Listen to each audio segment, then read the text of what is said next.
Welcome to the Learning Pines YouTube. We hope this video helps. Open Outlook and focus on the top right corner of your window. Click your profile icon to reveal account options and recent activity. Choose View Account to open your Microsoft account settings page in a new tab.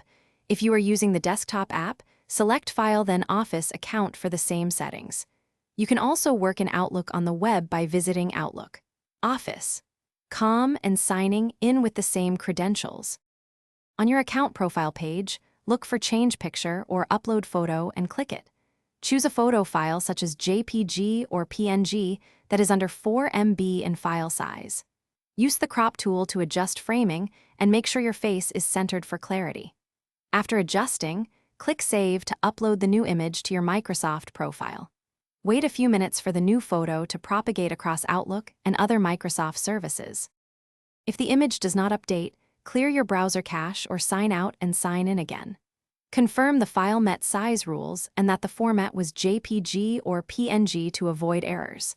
For best display in email clients, use a square crop around 3.5 inches on the longest side or equivalent pixels.